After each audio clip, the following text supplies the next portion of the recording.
18 வயதுக்கு மேற்பட்டவர்கள் தாங்கள் விரும்பிய மதத்தை தேர்வு செய்யலாம் என பச்சை கொடி காட்டியுள்ளது உச்சநீதிமன்றம்.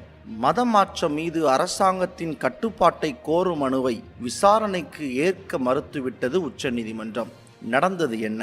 பாஜக தலைவரும் வழக்கறிஞருமான அஸ்வினி உபாத்யாய உச்சநீதிமன்றத்தில் மதமாற்றம், சூனியம் போன்ற விவகாரங்களுக்கு தடை கோரியும் கட்டுப்பாடுகளை விதிக்க கோரியும் மனு தாக்கல் செய்திருந்தார்.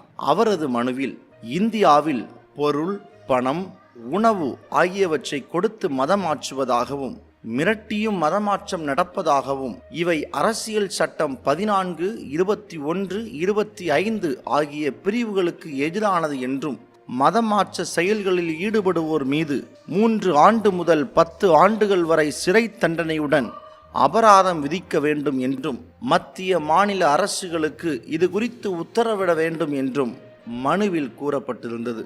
மாநிலங்களில் மக்கள் தொகை கட்டுப்பாடு சட்டம் சரியாக அமல்படுத்தப்படுவதில்லை. இதனால் 9 மாநிலங்கள் மற்றும் யூனியன் பிரதேசங்களில் இந்துக்கள் சிறுபான்மையாகிவிட்டனர். அதனால் மக்கள் தொகை கட்டுப்பாடு சட்டத்தை பாகுபாடின்றி முழுமையாக அமல்படுத்த மத்திய அரசுக்கு உத்தரவிட வேண்டும் என்றும் கூறப்பட்டிருந்தது.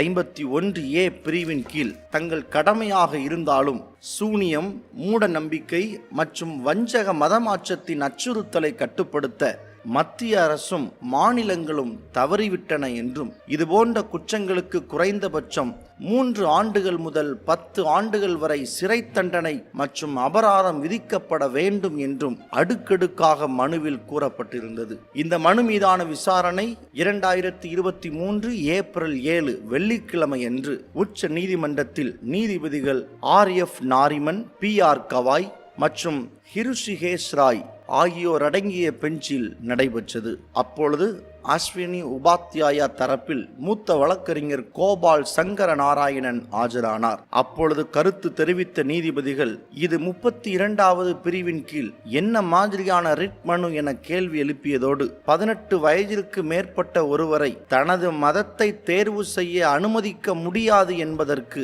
எந்த காரணமும் இல்லை என்று மறுப்பு தெரிவித்ததுடன் அரசியலமைப்பில் பிரச்சாரம் என்ற சொல் இருப்பதற்கு ஒரு காரணம் உள்ளது, ஆனால் இதற்காக எந்த ஒரு சொல்லும் இல்லை. இந்த விவகாரங்கள் தொடர்பாக சட்ட ஆணையத்துக்கு எந்த ஒரு அனுமதியும் வழங்க முடியாது என மறுப்பு தெரிவித்தனர். 18 வயதிற்கு மேற்பட்டவர்கள் தங்கள் மதத்தை தேர்வு செய்ய அவர்களுக்கு முழு உரிமை உண்டு என்று கூறிய நீதிபதிகள் சூனியம் மற்றும் மதமாற்றத்தை கட்டுப்படுத்த சட்டமியற்ற கோரிய மனுவை ஏற்க மறுத்துவிட்டது. இதனையடுத்து வழக்கை வாபஸ் பெறுவதாக வழக்கறிஞர் கூறியதை தொடர்ந்து நாடு முழுவதும் பரபரப்பாக பேசப்பட்டு கொண்டிருந்த இந்த வழக்கு தள்ளுபடி செய்யப்பட்டது.